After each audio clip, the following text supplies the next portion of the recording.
이거 자격증 따가지고 끌로 들어간다, 학교로 들어간다, 그런 사람이 과연 몇이나 있겠어요? 반도 안 되는 연봉을 받고 개업해가지고 장사하려고 이 자격증 땄는데. 근데 여성들 중에서는 이제 학교로 가시는 분들도 있긴 해요. 그래가지고 석박사 과정 밟아가지고 교수 생활을 하는 그런 경우도 있긴 하더라고요. 남자, 여자 이렇게 따지는 게 아니라. 자, 법인세 해봅시다.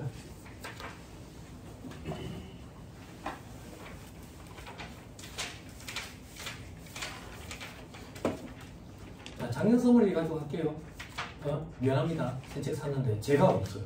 제가 없으니까 지금 뭐라고 좀 하기가 그래요. 자, 3-1페이지부터 보세요. 3-1페이지 총설돼 있죠. 그죠? 법인세 일반 돼 있죠. 종류, 가산소득에 대한 법인세, 토지등 양도소득에 대한 법인세, 미완료 소득에 대한 법인세, 청산소득에 대한 법인세. 청산소득에 대한 법인세 과세하는 이유는 미실현 소득이 실현되는 시점에 과세하기 위해서. 그죠? 다음 페이지. 자, 세율 돼 있죠. 세율. 그죠? 가산소득에 대한 법인세 9, 2억, 200억, 3천억 기준으로 9, 19, 21, 24%. 토지등 양도소득에 대한 법인세는 법령으로 정하는 주택 별장, 그리고 비사업용 토지, 집 같은 거. 그죠? 그래서 주택과 별장 20%, 미등기는 40%, 비사업용 토지는 10%, 미등기는 40%, 집 같은 거, 그거는 20%. 이거 왜 미등기가 없습니까? 집 같은 거는 등기를 요하는 자산이 아니에요. 그래서 그래요.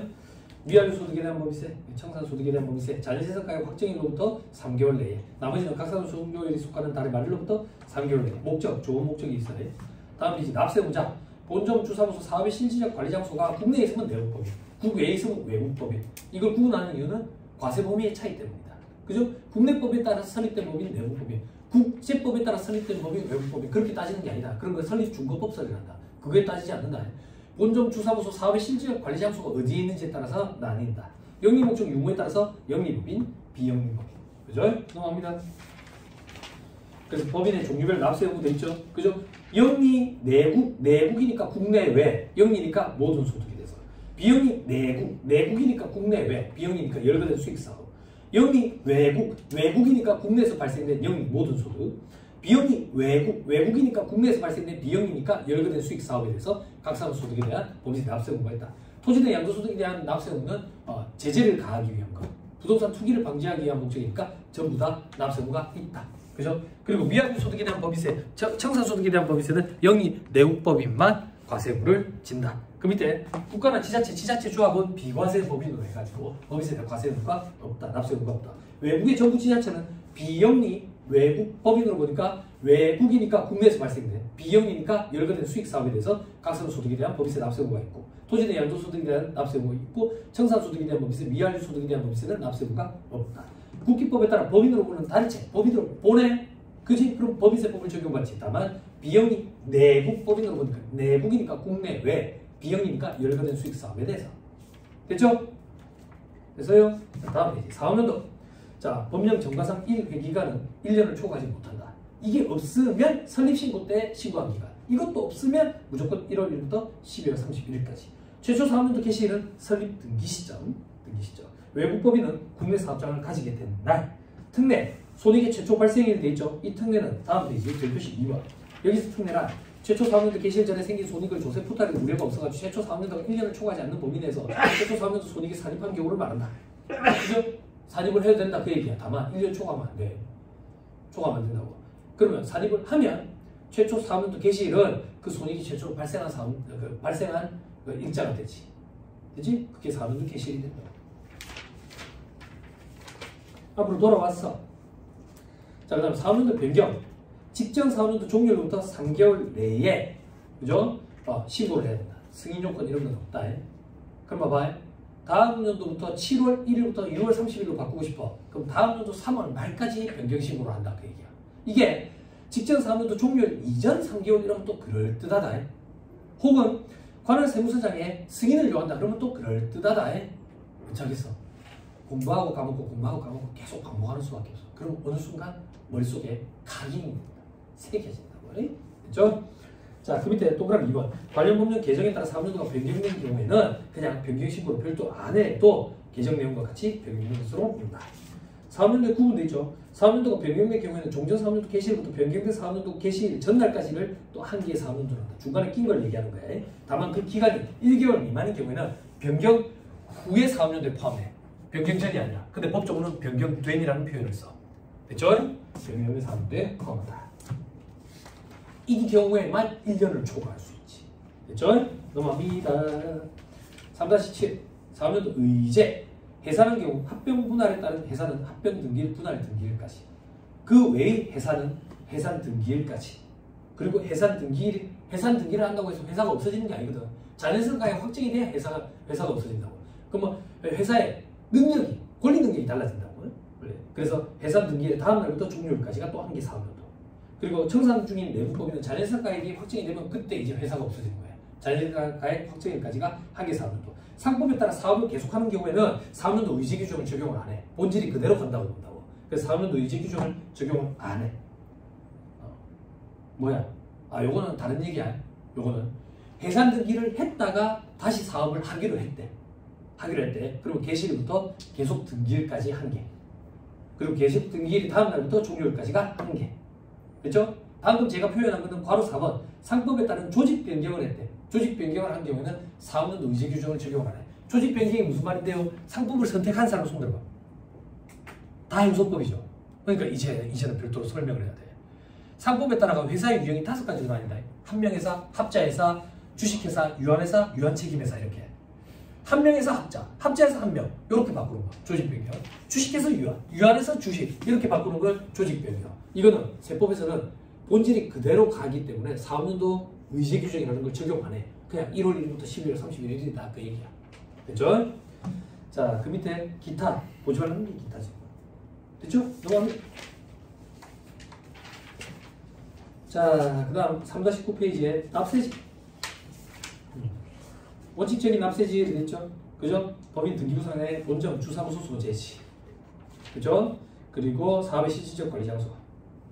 저 밑에 납세지의 지정과 변경 이렇게 있죠? 그죠? 지정하는 경우가 있구나. 그지? 변경하는 경우도 있구나. 구속져서 못 갖고 간다 우리.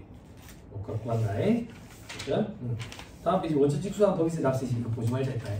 원천 직수 규정까지 같이 읽기면 어렵다. 자, 그럼 다 했나? 신탁소득 있네. 신탁소득. 자, 납세의무자, 원칙적인 납세의무자는 수익자라고. 이게 실질 과세원칙에 따른 거야.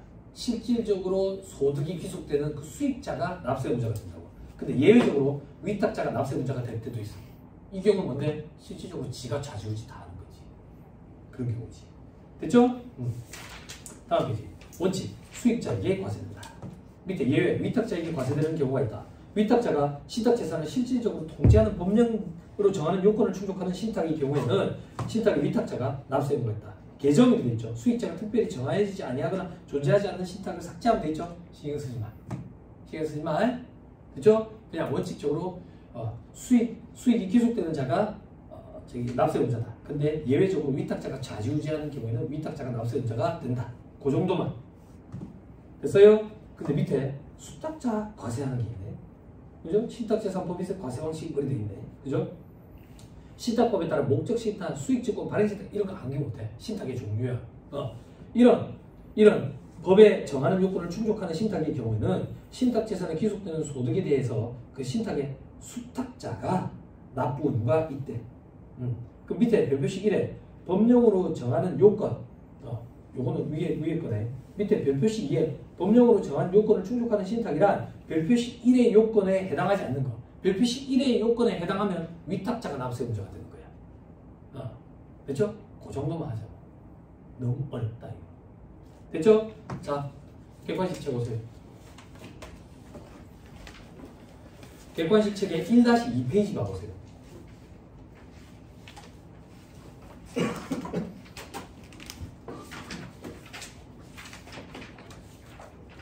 (1-2페이지) 계정 찾으세요. 지금 써버린 심판이 없으니까. 계정 제일 밑에 있죠. 성실신고 확인 대상 법인 중 부동산 임대업을 주업으로 하는 내용법인 되죠. 자, 들어보세요. 법인세법에도 성실신고 확인 제도가 적용이 되죠. 어떤 법인들이 대상 법인인가요? 소득세법상 성실신고 확인 대상 사업자가 법인으로 전환하는 경우. 그죠? 3년 동안 적용받죠. 또 우병우법 적용 대상 법인. 우병우법 적용 대상 법인 얘기하죠. 그죠? 이런 법인들은 200억까지는 19%, 원래 2억까지는 9%, 200억까지는 저기 이제 19%잖아. 그거 구분 안 하고 200억까지 다 19%. 그럼 2억까지도 19%인 거야. 무겁게 과세한다고. 무겁게 부동산 200억 조 법인. 그지? 상시 근로자 수가 5명 미만이고, 그리고 최대 주주와 특수관계에 있는 사람들 지분 비율 합계 50% 넘고. 기억나죠? 그죠? 그런데 됐습니까? 네. 됐죠? 오케이, 됐어. 문제 봅시다. 오늘 서머리가 없으니까 다음 주에 아마 준비가 될 거예요. 서머리가 없으니까 이런 식으로 보죠. 자, 1-7페이지.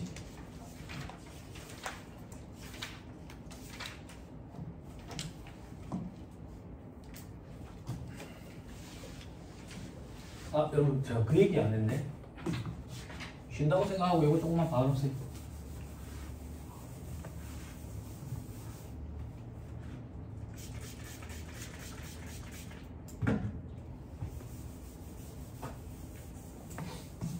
잠깐. 세법이 1차 객관식 때 40문제 나오잖아. 응? 40문제 나오잖아. 요 중에 기타 세법이라고 부르는 게 11문제 나오거든.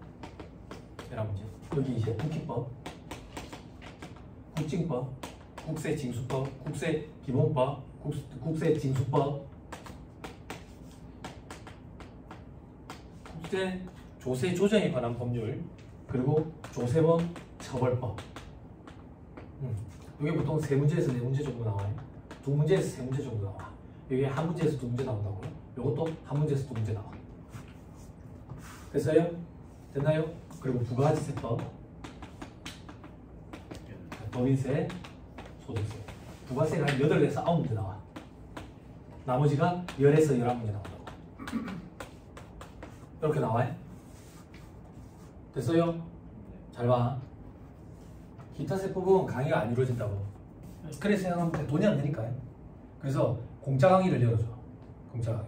보통 보면 학원에 보면 2타 강사, 3타 강사 이런 사람들이 있다고. 그런 사람들이 돌아가면서 이제 자기 이름, 인지도를 높이기 위해서 하다가 최근에는 가만 보니까 트렌드가 강의대 회계사님이 직접 하시는 것 같아요, 요즘에. 뭐 좋지, 아무래도. 그지? 경기에 많으신 분이 하시면 아무래도 좀 더 다를 수도 있겠지. 그지? 아무튼 제가 하고 싶은 얘기는 뭐냐면 국세기본법 이거는 반 정도 맞출 수 있을 거야. 반 정도, 2개 정도. 국세징수법은 2문제 정도 맞출 수 있을 거야. 2문제 정도. 딸딸딸 암기하면 돼요. 단순히. 양도 적어. 양이 왜 적은데요? 객관식 책에 있는 양. 2차 때는 양이 많아. 이건 2차 때도 공부한다고. 1차 때만, 요거는 1차 때만. 요것도 1차 때만. 요것도 1차 때만. 요거는 2차 때도 등장해. 되게 힘들어 이거. 2차 때 공부할 때. 양이 많아. 어렵고. 우와.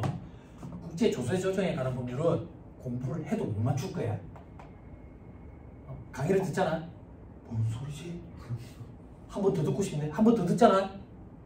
더 들어도 안 되겠네. 이게 많이 어려워. 많이 어려워.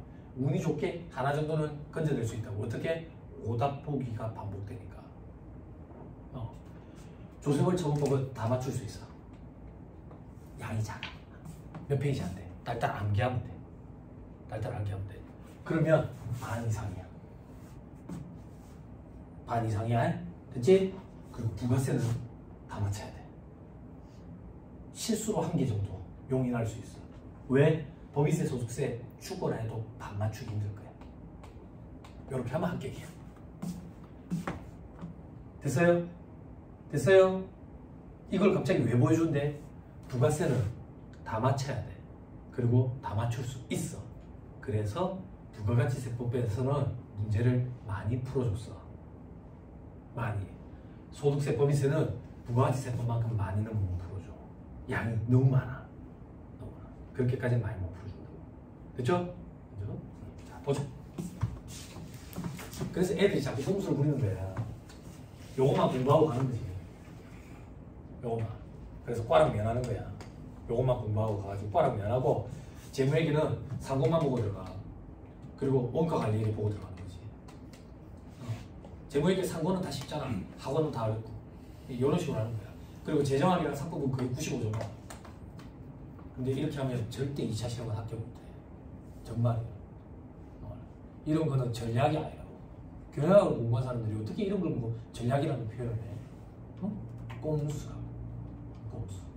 근데 안타깝게도 수험생들이 이런 거에 혹하는 이유가 해마다 이렇게 해서 합격하는 애들이 있어. 근데 그런 애들이 세상으로는 예샘 이런 데 다 되는 것 같아. 관종처럼. 나 석 달 만에 합격했다 이렇게. 석 달 만에. 그럼 우리는 어떻게 생각하면 되는데? 축하한다. 축하한다. 앞으로 100년 동안 1차 합격하겠네. 그지? 1차를 100번 동안 합격하면 100번이나 합격하는 것도 대단하지 않아? 부럽진 않지. 아, 왜? 살 수도 있잖아. 안 그래? 그런 거 부러워할 필요 없죠. 그렇게 하면 안 되거든. 또 조금 시간이 지나면 또 그런다 애들이 전략이 가지고 올해 회계는 원가부터 풀어야 된다. 원가부터 풀어야 된다. 올해 회계 원가 더럽게 어렵게 나와라. 무슨 말같이 나와라. 파본 검사할 때 풀 문제와 풀지 말아야 될 문제를 선택해야지.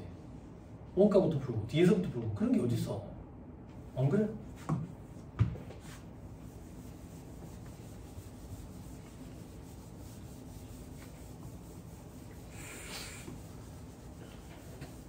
그쵸? 합시다. 자, 1번. 다음 중 법인세법에 대한 설명으로 틀린 소리를 골라라. 4번이 틀렸어요. 이거 반복됩니다. 오답 보기가. 책이 없습니까? 그 옆에 같이 좀 앉아가 보세요. 같이 좀 보면 안 되나? 네, 같이 내가 강의 그런 거 아니지? 그지?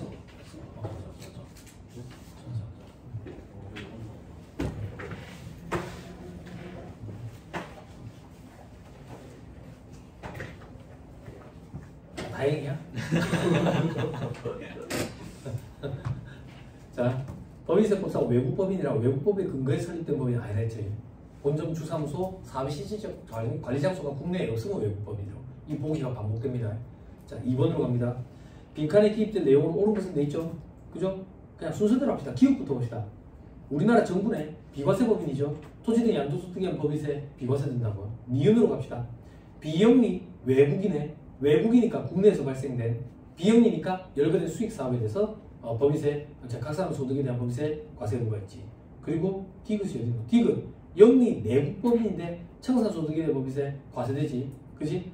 리을은 영리 외국법인인데 토지 등 양도소득에 대한 법인세 부동산 투기를 방지하는 목적으로 과세되지. 됐죠? 3번 틀린 소리를 골라라 하게 됐죠? 4번이 틀렸어요. 비영리 외국법인은 청산소득에 대한 법인세 납세부가 없는데 비영리 내국법인은 청산소득에 대한 법인세 납세부가 없죠. 영리 내국법인만 있죠. 자, 5번에 올해 따끈한 문제예요. 틀린 소리를 골라라. 3번이 틀렸어요. 사업연도를 변경하려는 법인은 그 법인의 직전 사업연도 종료로부터 3개월 내에 법령으로 정하는 바에 따라 납세지 관한 세무서장에게 신고해야 된다. 사업연도가 변경된 경우에는 종전의 사업연도 개시일부터 변경된 사업연도 개시일 전날까지 기간을 한 개의 사업연도로 한다. 다만 그 기간이 1개월 미만인 경우에는 변경된 사업연도에 포함한다. 변경된 이걸 후 이렇게 해가지고 전 이래가지고 시험 문제 오답 보기로 몇 번 등장했다. 됐지요? 네. 자, 7번으로 갑니다. 옳은 걸 골라라 되겠죠?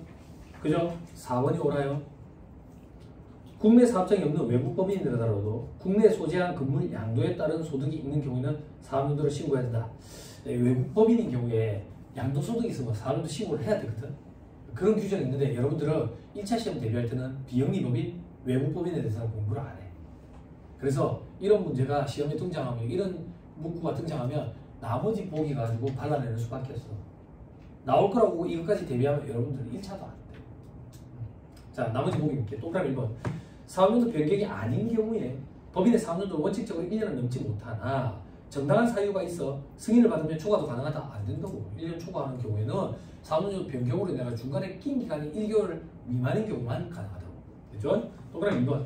정관상 사업연도에 관한 규정이 있다 하더라도 내국법인은 법인 설립 신고 또는 사업자 등록과 함께 내용 신고해야 된다. 정관상 사업연도에 관한 규정이 있으면 그 규정에 따른다고. 그게 없으면 설립 신고 때 신고하는 거지. 그것도 없으면 1월 1일부터 12월 31일까지지. 동그라미 3번에 사업연도를 변경하려면 직전 사업연도 종료일 이전 3개월 내에 신고해야 된다. 그럴듯하지. 종료일로부터 3개월 내라고. 그지? 동그라미 5번.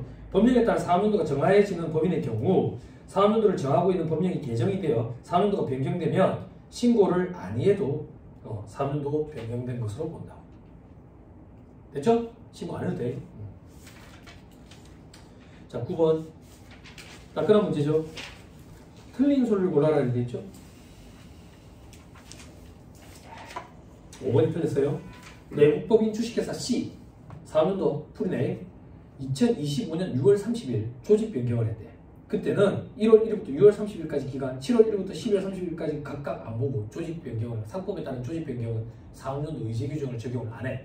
그러면 사업연도는 1월 1일부터 12월 31일까지야. 됐죠? 됐어요? 근데 여러분 동그라미 2번 보기 잠깐만 보세요. 내국법인 주식회사 B가 사업연도를 7월 1일부터 6월 30일까지로 변경하고 싶대. 그러면 2025년 4월 15일 사업연도 변경 신고서를 납세지 관할 세무서장에게 제출했대. 2025년부터 적용받고 싶으면 2025년 3월 말까지 신청을 해야 돼. 지났지? 2026년부터 적용되겠지. 그지? 그럴 때 최초 사업연도는 변경 후 최초 사업연도는 2026년부터 적용이 될 거지. 됐어요? 네. 됐죠? 오케이.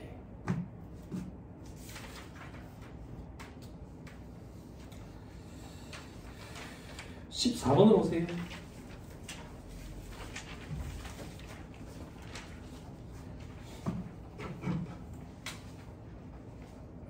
14번.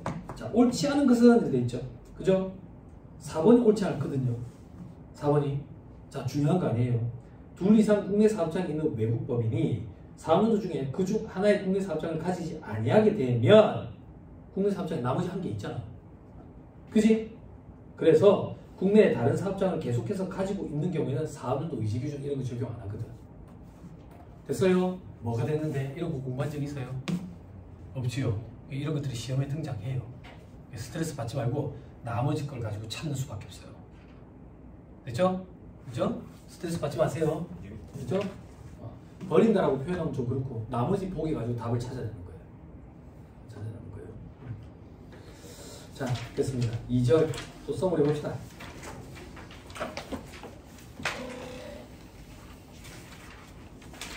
조금밖에 안 되니까 옆에 그냥 편 하나 보세요.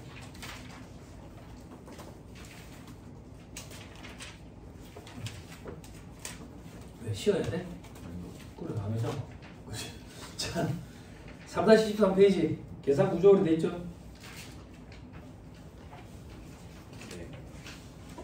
네.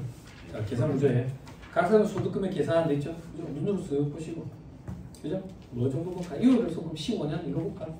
됐죠? 넘어갑니다. 소득금액 조정학기표 있네. 175서식. 이건 무슨 특징이 있지? 세무조정사항을 갖다 쓰는데 기부가 한도와 관련된 세무조정사항은 여기에 나타나지 않는다. 그죠? 그리고 소득금액 조정학기표에 소득처분이 유보나 마이너스 유보인 거는 자본과 재능금 조정에서 을표에다가 별도로 관리한다더라. 왜? 유보나 마이너스 유보는 여러분들 회계 시간에 공부한 법인세 회계의 일시적 차이라고. 일시적 차이. 언젠가는 반대의 세무조정을 거쳐서 소멸하게 된다고. 차이가. 추인이라고 그러지. 그게 다음 연도가 될 수도 있고 100년 뒤가 될 수도 있고. 그래서 우리는 자본과 재능금 조정에서 을표에다가 별도로 관리를 하더라. 됐죠? 다음 페이지 법인세 과표비세 조정돼 있어. 다음 페이지 자본과 재능금 조정에서 을표. 자본과 재능금 조정에서 가표는 세무상 자본을 계산하기 위한 서식이다. 자, 2절 과세소득. 소득 원천설과 순자산 증가설이 있는데 법인세법에서 순자산 증가설 포괄주의 원칙에 입각해 있다. 다음 페이지 세무조정. 세무조정 잘하면 되지. 그죠? 결산조정과 신고조정 다 알고 있지. 넘어갑니다. 비교. 결산조정. 결산조정 주로 내부적인 계산 항목. 성격은 이미 계산 항목. 결산서에 계산한 사업연도에 손익이 귀속된다. 경쟁 청구할 수 없다.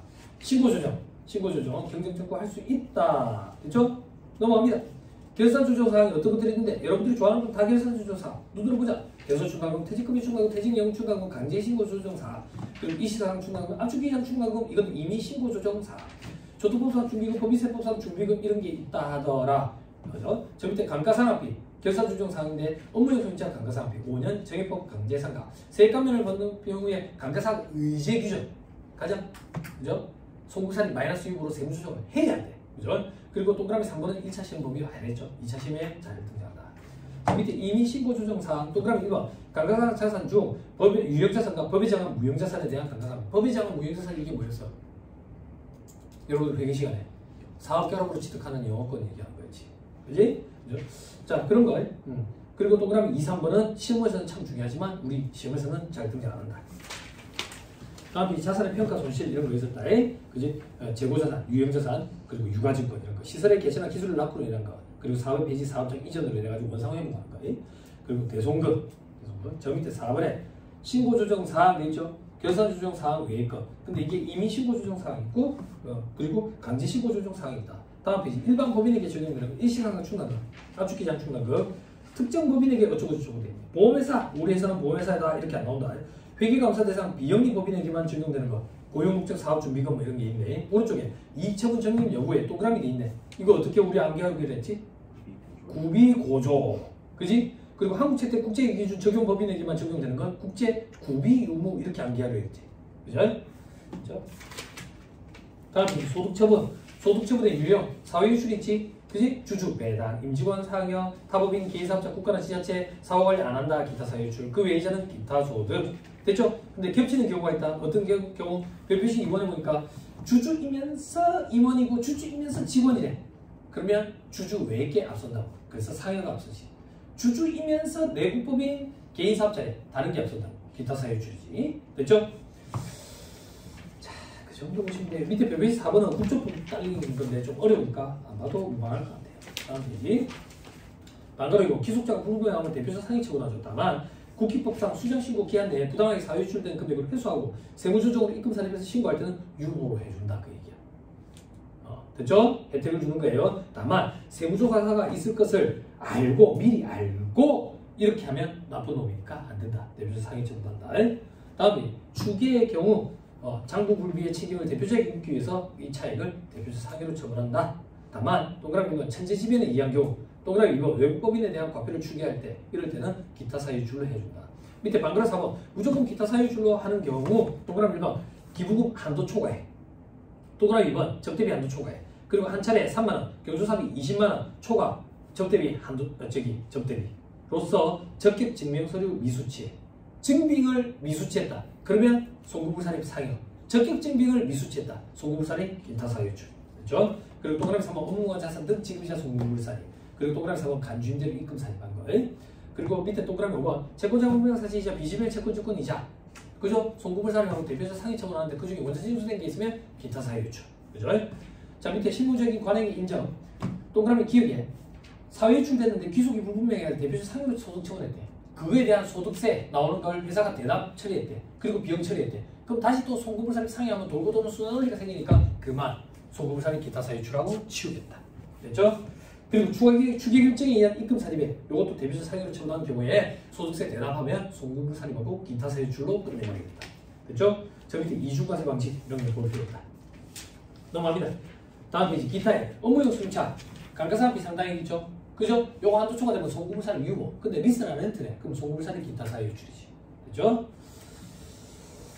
다음 페이지 유보는 마이너스 유보. 그죠? 동그라미 2번에 소멸 추인된다. 그래서 을표를 작성해서 관리해야 된다. 저 밑에 반가로 2번 추인 유형 첫 번째 값 자동 추인되는 거 재고자산 평가손익과 관련된 값.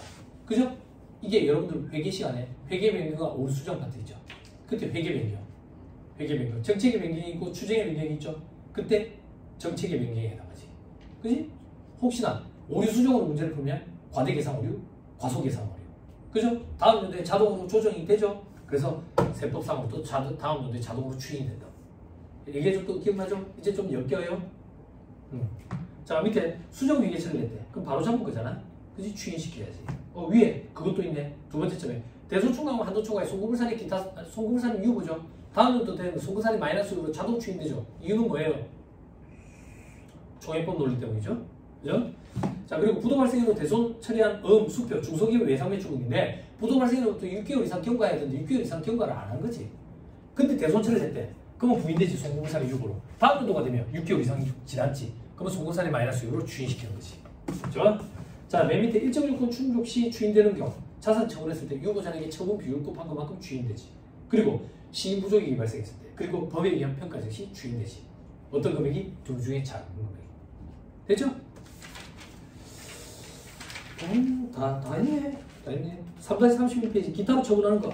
이것도 저것도 아니면 빚가서로 냅두니까 기타. 근데 이 기타가 여러분들 참 힘들게 했다. 그래서 여러분들 어떻게 했는데 자본주죠. 자본잉여금, 이익잉여금, 기타 포괄손익. 이 차변에 있으면 소금산입 기타, 대변에 있으면 입금산입 기타. 그리고 추가적인 세무조직이 필요하면 하더라. 그죠? 그게 다음 페이지에 있는 특례예요. 유형별 세무조정 및 소득처분 이거는 종합과대에서 했던 거기 때문에 여기서 안 해. 됐죠? 다 했네요. 서로 저기 문제표로 가봅시다.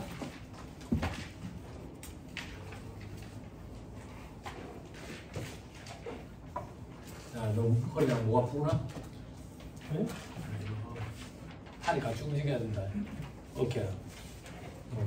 목만 움직여야 다 없다. 이거 이렇게 하는 게 내려야 된다. 내려야 돼. 거북이 목 빼듯이 이렇게. 자, 그래서 몸이 고장났다고 막 소리를 내는 거야 이제. 아프다고. 조금만 버텨야 돼. 독소제를 갖다 놔. 그래야 될 것 같습니다. 독소제. 높이 조절되는 거. 다른 사람들은 독소제 안 필요해요. 나 이거 어렵게 했는데 그래도 난 독소제 있었는데 두 개나 있었는데 독소제. 아니면 이거 옆에서 여러분들 앉아 있는 포즈 보면 여러분 다 이래 앉아 있다고 이렇게. 되게 안 좋다고 자세가. 무너진다고. 이 머리가 되게 무겁다고.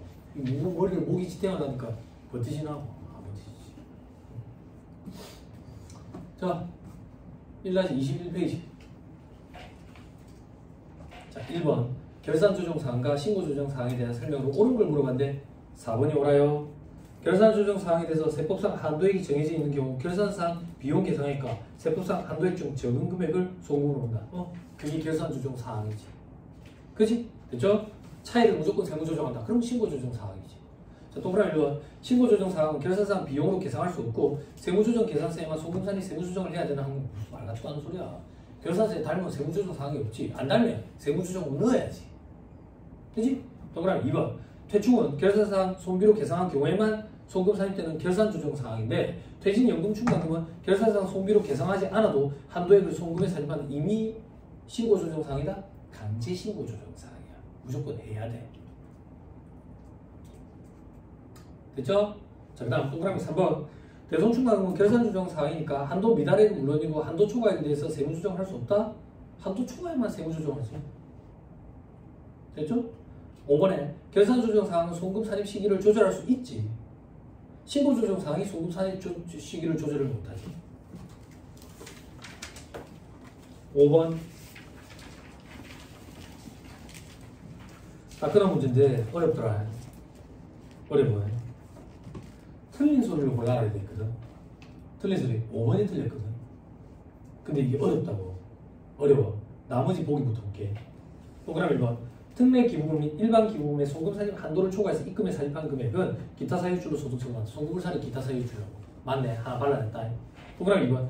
추기에 따라 결정된 과표와 내부법인 재무상태표상 단기순이익가의 차액. 추기에 따라 가지고 그 차익 생기는 거 대표자 상해 처분하면 되지. 됐죠? 다만 천재지변으로 멸실돼서 그런 경우에는 기타 사유줄 처분하면 되지. 두 개 걸렸다. 됐죠? 3번. 내부법인이 부필법상 수저신고 기한 내에 매출료나 강화금 및 부당하게 사유출된 금액을 회수하고 세무조정으로 입금에 산입해서 신고하는 경우에는 소득처분은 상해가 아니라 유보로 해준다고. 다만 경쟁이 있을 것을 미리 알고 그러면 대표자 상해라고. 3개나 걸렸다. 재수다. 4번. 사유출된 금액이 귀속이 불분명한 경우에 법령에서 정하는 대표자에게 귀속된 것으로 보아 처분한 경우 당해 법인이 그 처분에 따른 소득세를 대납하고 이를 손실 또는 비용으로 계산했대. 그럼 송금을 산입하고 기타 사유출 처분하네. 다 걸어냈네. 5번이 정답이겠네. 이렇게 해야 돼. 왜? 5번이 어려워. 처음 보는 거야. 5번 봐봐요. 대표자 상해 처분할 때 4년도 중에 대표자가 변경이 됐대. 변경이 됐대. 그때 대표자 각인에게 귀속된 것이 분명한 금액은 이를 대표자 각인에게 구분해서 처분을 하고 만약에 귀속이 분명하지 않으면 어떻게 할 건데 어떻게 4년도 말 현재 재직하고 있는 대표자에게 상해로 처분한다? 여러분들 이런 거 공부한 적 없는데 이게 불분명하면 중간에 대표이사가 바뀌었잖아. 이 대표이사가 며칠 일했는지 이 대표이사가 며칠 일했는지 일할로 안 계산해. 옆에다가 좀 써놔. 해답 참조 이렇게. 제가 방금 얘기한 게 해답에 있을 거예요. 조금 읽어보면 돼. 그럼 이걸 암기해야 될 만큼 중요하지 않아? 아니, 그렇죠. 1번부터 4번 보기가 훨씬 더 중요해. 천만 다행히도 1번부터 4번 보기가 중요한 거라 가지고 우리가 알고 있는 거라서 답을 이렇게 발라낼 수 있었어. 됐죠? 그래서 처음 보는 보기가 등장했지만 수험생들이 답 발라내는 데는 크게 어려움은 없었을 것 같아요. 됐죠? 끝! 3절.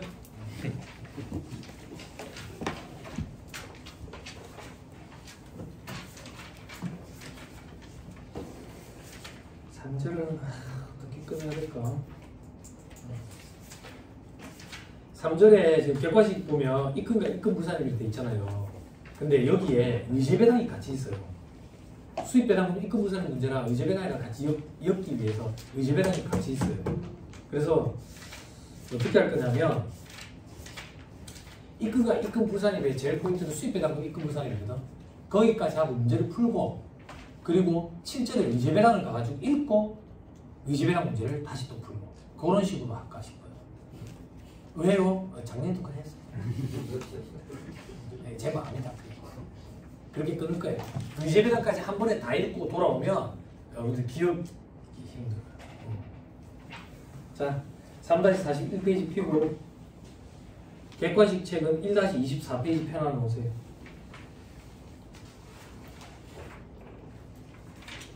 자, 서머리 보세요. 자, 입금, 법인의 순자산을 증가시키는 거래에서 발생하는 이익 또는 수입, 자본 또는 출자의 납입은 제외, 입금 부산의 홍보 열거된 것도 제외. 됐죠?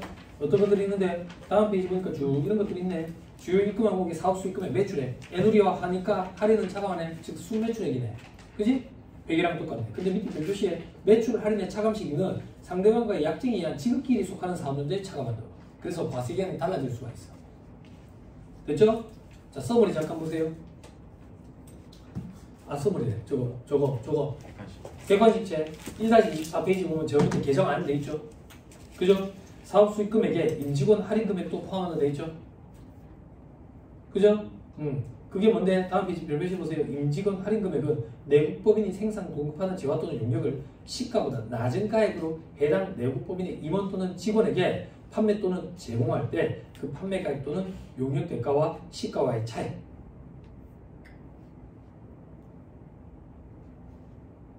됐습니까? 됐어요? 자, 이걸 포함한다 됐다. 나중에 나오니까 좀 기다리면 돼요. 자, 다시 서머리 돌아와가지고 자산의 양도금액, 양도가액을 입금으로 본다. 그리고 동그라미 이번에 잔고가액이 수송금이다. 됐죠? 저 밑에 바로 이번에 자기주식의 양도 돼 있죠? 세법은 자기주식을 일반적인 유가증권으로 본다. 그래서 이걸 자산의 처분, 손익거래로 봐가지고 처분이 입금으로 과세하고 처분 손실을 손금으로 차감하지. 됐죠? 소각 단계는 뭔데? 감자를 얘기하는 거지. 이거는 회계랑 똑같이 자본거래로 본다고. 그 세무조정이 없을 거야. 됐죠? 넘어갑니다. 3.3에 자산의 평가손익에 대한 세법에 처리되어 있죠. 그죠? 일반적으로 미지의 손익은 인정이 안 돼. 다만 예외적으로 평가이익은 입금으로 인정하는 경우는 보험법 기타 법률에 따른 유무인 사례평가 증은 인정이 돼. 평가감은 인정이 안 된다. 됐죠? 그래서 밑에 점을 보면 기업회계 기준에 따라 재평가 모형을 적용해가지고 재평가 잉여금을 잡았대. 인정이 안 된다고. 재평가 잉여금을 대변에 달면 입금사진 기타, 소금사진 마이너스이고 세무조정 2개 와야 된다. 왜? 기타 볼손익을 건드리기 때문에. 됐죠? 자, 그리고 법률에 따른 유무형자산의 평가 손실 이런 것도 인정이 안 돼. 평가증만 인정이 돼. 됐죠? 자, 그 밑에 반대로 이건 평가 손실을 송금으로 인정하는 경우 유형자산부터 보자. 유형자산 천지지변, 화재, 법령에 의한 수용, 채무례지자의 체진으로 인한 폐과 이때 평가 손실을 계상하면 인정이 돼. 뭐라고? 계상하면 인정이 돼. 계상해야지만 인정이 되는 특별한 결산 조정 사항이다. 됐죠? 그죠? 자, 그 밑에 재고자산, 파손이나 부패 등 객관적인 사유가 명백할 때 계상하면 인정이 되는 특별한 결산 조정 사항이다. 그 밑에 유가증권은 평가 손실, 주식을 발행한 법인이 파산했대. 혹은 주식을 발행한 법인이 부도 발생했대. 부도 발생했을 때 혹은 회생의 인가결정을 받았을 때 부실 징후기업이 됐을 때는 상장법인이 발행한 주식은 다 평가손실 계상하면 인정이 돼.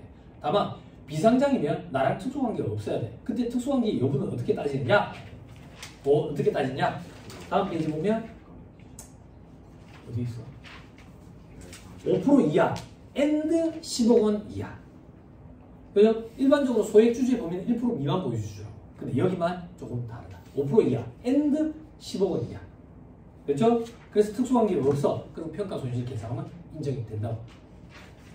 다만 다시 돌아서 괄호 안에 1,000원은 제외되어 있죠. 비만 금액으로 남겨줘야 돼. 전액 평가 소실 잡았다. 송금물산의 유보라고 쳐놔. 그리고 나중에 그걸 처분하는 시점에 추인시키는 거지.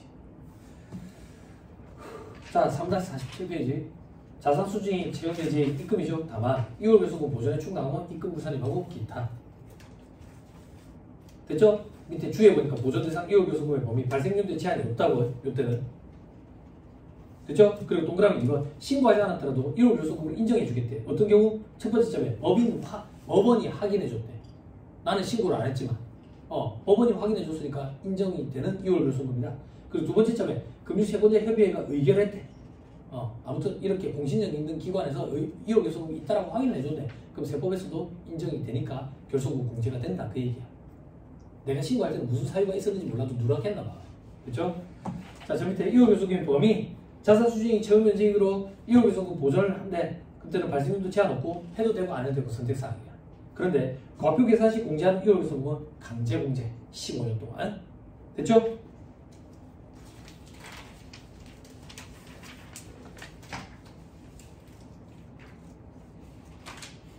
자, 입금물산입 효과도 있죠? 그죠? 입금물산입 충당해서 뭐 없지? 없으니까 다음 정도 넘어갈 게 없다 그 얘기야. 됐죠? 저 밑에 각종 환입의 환급금의 처리.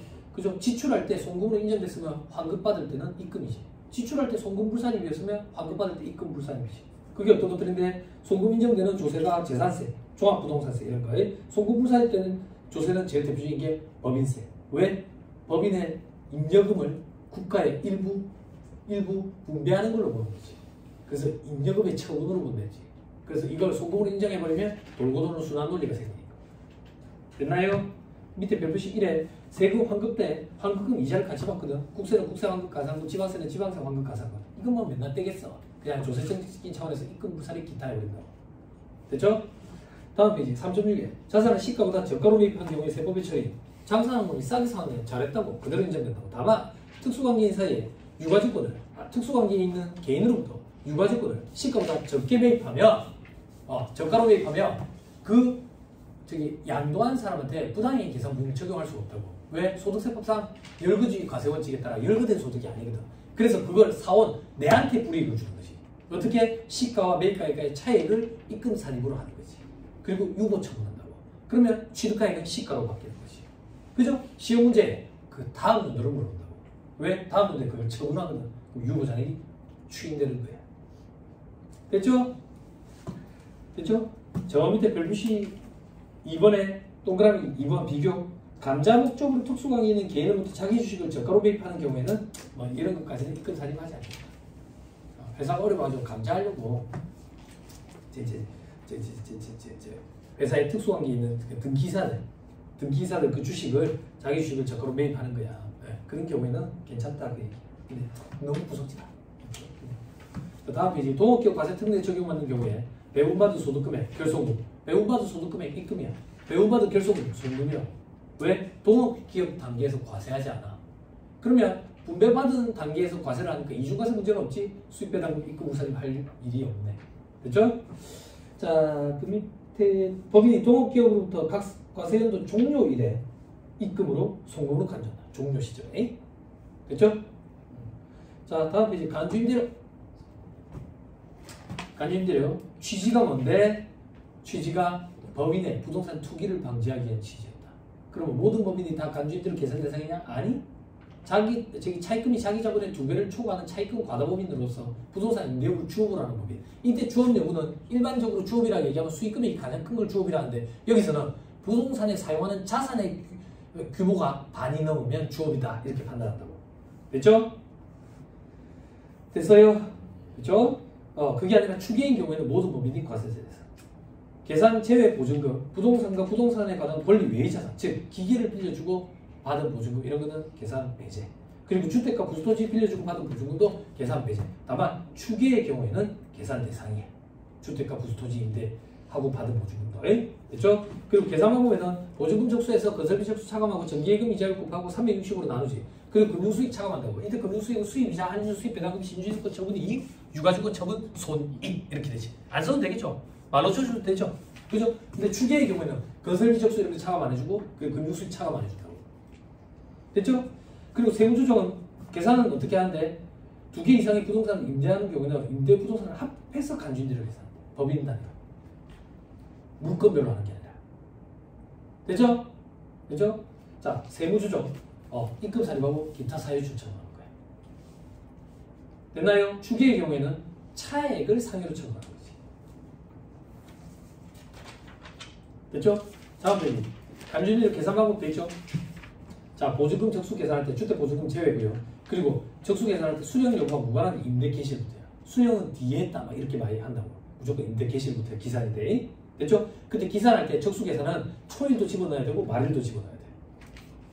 됐죠? 그죠? 계약 시작 시점이 0시고 계약 종료 시점도 0시겠어. 그래서 그래. 초일도 꽉 찼고 말일도 꽉 찼기 때문에 다 집어넣어야 돼. 다 집어넣어야 돼. 그죠? 자, 그리고 위로 올라가서 다시 건설비 적수는 토지가액은 제외야. 그리고 건축물 취득가액 더하기 자본적 지출. 어떻게 기억해야 된댔지? 취득가액 베이스다. 취득가액 베이스니까 취득가액이 자본적 지출을 넣어야 돼. 그래서 평가손이 이런 거 가감하면 안 돼. 그리고 강사상 무계획도 차감하면 안 돼. 잔고가액 베이스가 아니라 취득가액 베이스이기 때문에. 그리고 건축물의 일부만 임대한 경우는 면적 기준으로 안 분하면 돼. 됐죠? 자, 다음 오른쪽에 금융수익이 돼 있죠. 수입이자 할인료, 수익배당금, 신주수권 처분 이익. 요거는 이익만. 그리고 유가족은 처분 손익. 요거는 손실과 이익을 네팅해 한다고. 됐죠? 그리고 이때 수입이자 할인료 이런 것들은 발생주의에 따른 금액이야. 이자 수익에 대해서 발생주의를 처리해가지고 미수이자 잡으면 입금 부산이 마이너스 유보잖아. 그렇지만 여기에는 들어가야 된다고. 발생주의에 따른 이자 수익이니까.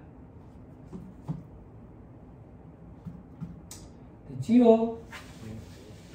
다 했네. 다음 페이지. 세법별 간주인들 계산 방법. 여기저기 산재에 있는 거 같이 뭉쳐놓은 거죠. 자, 그리고 입금 부산이.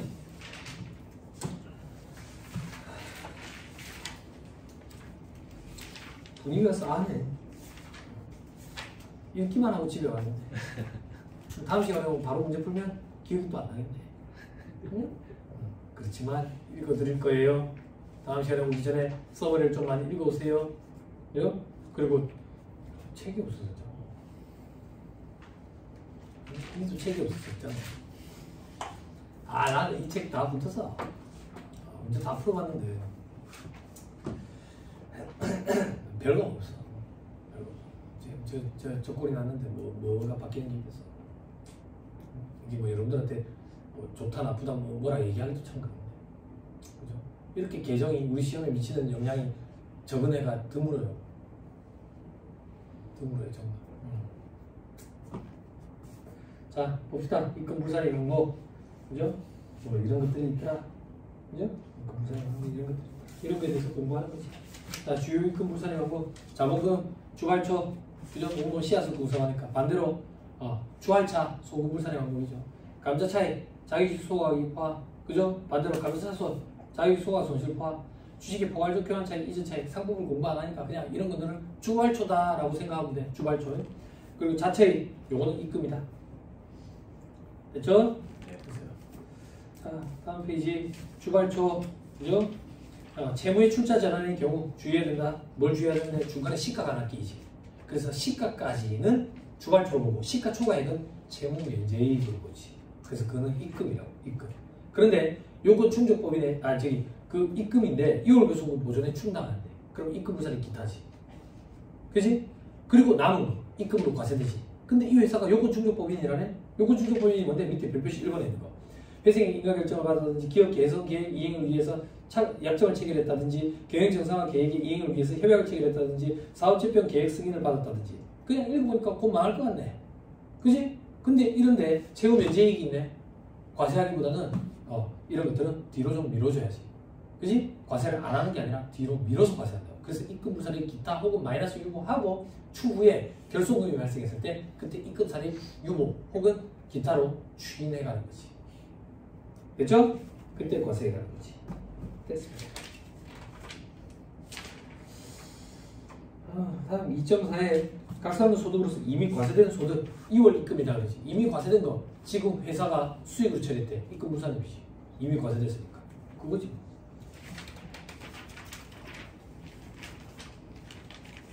수입 배당금에 대한 이중과세 조정돼 있죠.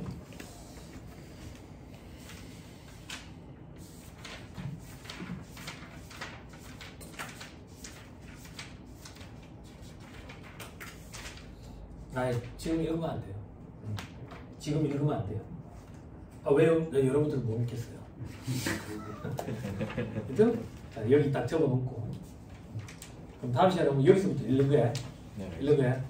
그누야 집에 안 간다. 자 1-39페이지 1-39페이지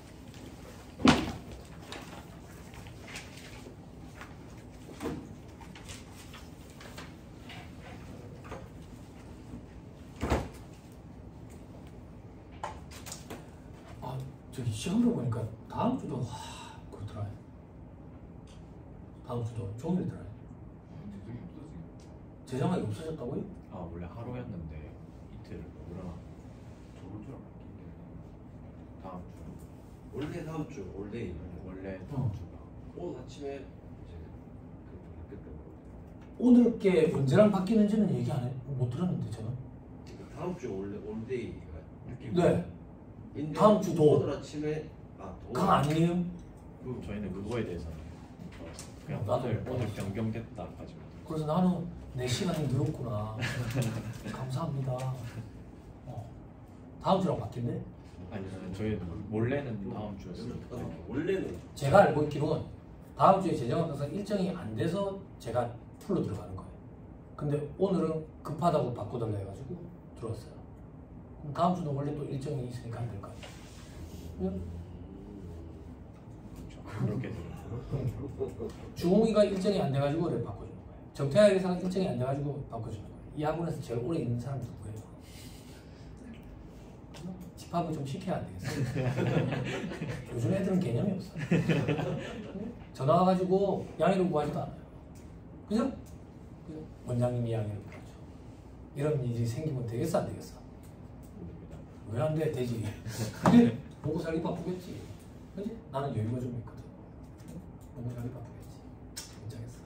안타깝지만 그건 내 기대치. 그 사람의 본질, 인간성, 됨됨이 다시 내가 가르쳐줄 수는 없지. 나한테 수업을 들었지만 나는 세법을 강의했지. 그 사람들한테, 걔들한테 나는 인성을 강의해본 적이 없거든. 아무튼 네, 유쾌하지는 않아요. 땜빵하는 느낌이라 가지고. 그래서 오늘 시간은 추가로 한 걸로 생각할 거예요. 다음 시간에 어디에서 뺄 생각은 전혀 없어요. 그럼 어떻게 시소가 지가 하는 사람이죠. 그죠? 네. 저는 추가로 시간을 부여받았어요. 그래서 오늘 즐거운 마음으로 왔어요. 저도 한가한 사람이 아니거든요. 그죠? 자, 1-39페이지. 자, 2번. 법인세법상 입금에 관한 설명이라 옳은 걸 옳아라는 데 있죠? 그죠? 2번이 옳아요. 내국법인이 외국 자회사로부터 수입 배당 진짜 다행이네. 외국 자회사로부터 수입 배당금을 받은 경우 수입 배당금 입금 부산이 대상 아니래. 그 외국 자회사의 소득에 대해서 부과된 외국법인 세액 중 그 수입 배당금액에 대응하는 금액이 세액공제 대상이 된 경우에는 이를 입금으로 간주한다. 그놈야 이거 뭐 얘기하는 거야? 어? 이거 뭐 얘기하는 거야, 혜련아? 보아나, 이거 뭐 얘기하는 거야? 대답을 해주면 집에 갈 수 있다. 어? 어? 아니라니까. 이거 뭐 얘기하는 거야? 아니라고 첫째 줄에 돼 있잖아. 간접 외국 납부세액 얘기하는 거잖아. 간접 외국 납부세. 외국 자회사에서 법인세 낸 거 있잖아. 곱하기, 그치? 수익금액 마이너스 배당 가능이 분의 내가 배당받은 거. 그죠? 요게 배당 가능이였잖아. 텍스 100에. 그치? 요 비율에 해당하는 거 만큼 세금은 내가 납부한 걸로 본다 했지. 그치? 그래서 어떻게 한다 했어? 입금 살림하고 기타 사회유출하고 저 밑에서 외국 납부 세액 공제라는 형태로 빼주고 했잖아. 입금 산입해야 되잖아. 그 입금 산입을 얘기하는 거야. 입금으로 간주한다 이랬지. 그치? 착각하면 안 돼. 입금으로 간주한다 이 표현을 보고 간주 외국 납부 세액으로 착각하면 안 돼. 이거 간주 외국 납부 세액 아니고 간접 외국 납부 세액을 얘기하는 거다. 간주 외국 납부 세액은 어떤 경우에 하는 거예요? 조세조약에 따라 상대국에서 저기 감면을 적용해 주는 경우에 그 감면 혜택을 그대로 유지하기 위해서 하는 게 간주 혹은 의제 외국. 페이지 빨리 보고 가자. 써머리 우리 옛날 써머리도 있잖아. 엮고 가자. 엮고 가자. 그렇게 바꾸지 않아. 이거 엮고 가도 안 된다. 65페이지. 어? 그렇지 않을 건데. 제일 뒤에 있는데.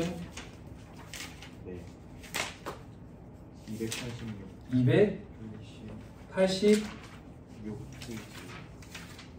6페이지. 286페이지. 간접 외국납부세액 얘기할 거야. 그지? 간주 외국납부세액은 그 앞에 페이지에 있는 박스 1번에 의제 외국납부세액. 요거랑 착각하면 안 돼. 그죠? 간접 외국납부세액은 입금사리 기타 사유출하고 세액공제 빼주는데 그때 입금사리 기타 사유출하는 거. 요거에 대한 방금 조문이었어. 그죠? 자, 나머지 틀린 거 보자. 요거만 하고 지금 갑시다. 영리 매국법인이 특수관계인인 법인으로부터 유가증권을 시가보다 낮은 가액으로 매입해서 보유하는 경우 차액은 입금을 본다? 특수관계인은 개인으로 본다. 유가증권을 시가보다 저가로 매입한 경우 이래 돼야지. 또 다른 3번 채무의 출자 전환으로 주식을 발행함에 있어서 그 주식의 시가를 초과해서 발행된 금액은 채무 면제이익이지. 근데 이거 2월 배송금 보존에 축 나가면 입금 부산이 기타지. 그지? 또 그럼 4번 영리 내역법인이 이미 보유하던 주식에 대해서 받은 주식 배당은 입금을 구성하지 않는다. 주식 배당 입금이잖아. 그렇죠? 또 그러면 5번 의제 배당에 대해서는 수입 배당금 입금 부선의 규정 적용하잖아. 그래서 우리가 그렇게 귀찮고 힘든 작업을 하는 거 아니야. 됐죠? 네. 됐습니다. 다음 시간에 오면 문제를 계속 푸는 게 아니라 써머리 수입 배당금 입금 부선이 보고 문제 풉시다. 됐죠? 오늘 요 정도 하시죠. 다행히 고생 많았습니다. 수고하셨습니다. 고맙습니다.